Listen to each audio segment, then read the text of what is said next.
Have you ever wondered what happens when the person everyone looks up to hides the one story they're most ashamed of?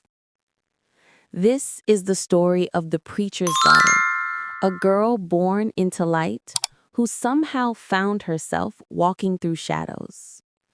A story of love, rebellion, and forgiveness, reminding us that even angels stumble, but grace still finds them. In a quiet little town where the church bell was louder than the traffic, lived Pastor Williams, the man everyone called Father of the Faith. His sermons were powerful, his faith unshakable, and beside him sat his daughter, Mary, the angel in white dresses and gentle smiles.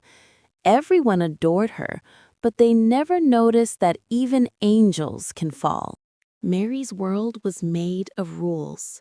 No parties, no makeup, no friends outside church.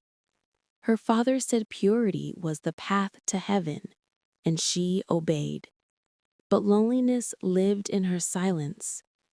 Each night, she whispered, "God, is it wrong to just want to live?" One Sunday, the church's sound system broke before service. That's when David arrived, a young sound engineer with calm eyes and calloused hands. He wasn't holy, but he was kind. He didn't preach, he listened. And for the first time, someone saw Mary, not as the preacher's daughter, but as a girl with her own heart. At first, it was small, a smile after service, a message about the speakers.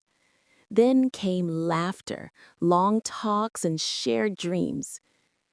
David showed her a world painted with color, sound, and freedom. Every meeting left her heart racing. For the first time, Mary felt alive. One Friday, David invited her to a small concert. The music soared, lights shimmered, laughter filled the air. Everything her father called sin looked so alive. She danced and smiled, forgetting her fears. Then, a flash. Someone took a photo. By sunrise, it was everywhere. The angel had fallen. People whispered, pointing, judging. Her friends disappeared. Her father couldn't even look at her. At church, he thundered, "Even my daughter has been touched by the world." Mary's heart shattered. The shame wasn't from God.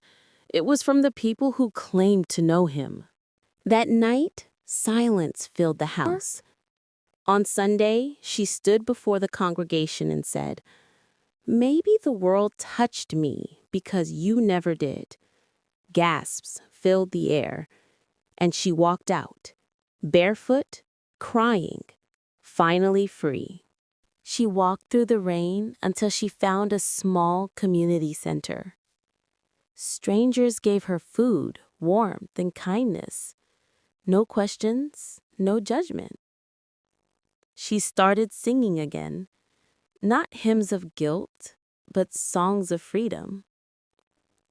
Mary was learning that God's love wasn't locked in a pulpit. It was everywhere. Back in town, Pastor Williams changed. His sermons grew gentler. His voice trembled when he spoke of forgiveness. He realized that in trying to keep his daughter holy, he'd forgotten how to hold her close. Night after night, he prayed, not for her to come back, but for a second chance to love. Months later, at a charity concert, an older man walked to the stage, Pastor Williams. And the woman singing that night was Mary. Her voice filled the hall like sunlight. When she finished, her father stood and said softly, "My daughter taught me that grace is louder than religion." The crowd fell silent, then applauded. We all have our own merry moments, times when we fall or lose ourselves. But remember, your story doesn't end in shame. It begins in grace. If this story touched you, leave a heart. And always remember, even the preacher's daughter can find her way back to the light.